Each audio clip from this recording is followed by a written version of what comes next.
क्या बोलना है और कैसे बोलना है, इसे लेकर विनोद दुआ के पास जो एकाधिकार था, कोई उस स्तर तक नहीं पहुंच सका। भाषा उनके स्वभाव में आसानी से आती थी, लेकिन इसके बाद भी वे एक एक शब्द के लिए काफी मेहनत करते थे। अपने शब्दों को बहुत सम्मान देते थे और उनके उच्चारण की जगह खास तरीके से तय करते थे। उनकी भाषा माध्यम के हिसाब से सटीक थी, संक्षिप्त थी और शालीन थी। उनकी भाषा में अंग्रेजी, पंजाबी, हिंदी और उर्दू का बेहतरीन समावेश था। उनके पिता विभाजन के बाद पाकिस्तान के डेरा इस्माइल खां से भारत आए थे।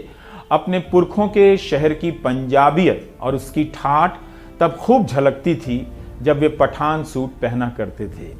कैमरे के सामने उनकी सहजता लाजवाब होती थी। टीवी का पत्रकार पत्रकारिता के पैमानों के साथ साथ टीवी के माध्यम के प्रति उसकी समझ और उसके बर्ताव को लेकर भी जाना जाता है, परखा जाता है। माध्यम के लिहाज से विनोद दुआ हमेशा ही श्रेष्ठ प्रस्तोता बने रहे। विनोद दुआ के काम को समझना है तो कैमरे के सामने उनके हाव भाव और उपस्थिति को देखिए। ऐसा लगता था कि दर्शक और उनके बीच कोई कैमरा नहीं है, दोनों आमने सामने बैठे हैं। किसी बात को कहकर और वहीं छोड़कर आगे बढ़ जाने का फन उन्हें बहुत आसानी से मालूम था।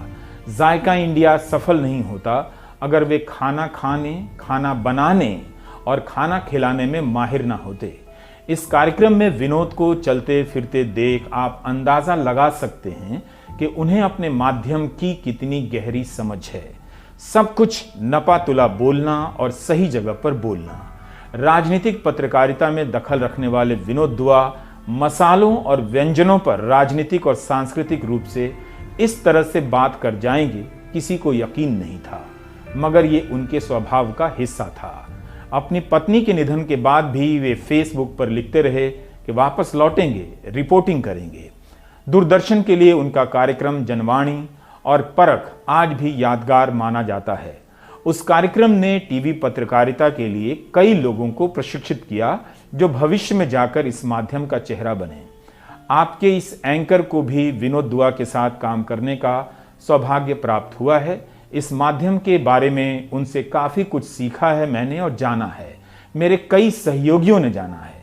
काम के बीच में उनका गुनगुना देना और किसी पुराने गाने को यूं याद कर लेना सबको सहज कर देता था कि सीनियर हैं मगर सहयोगी वाले सीनियर हैं, दादा वाले नहीं।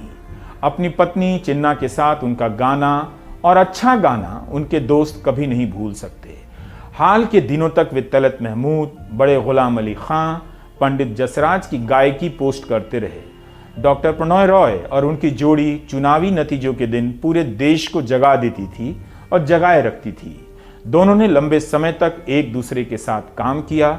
दोनों ने अलग अलग भी काम किया और एनडीटीवी में भी एक साथ लंबे अरसे तक काम किया।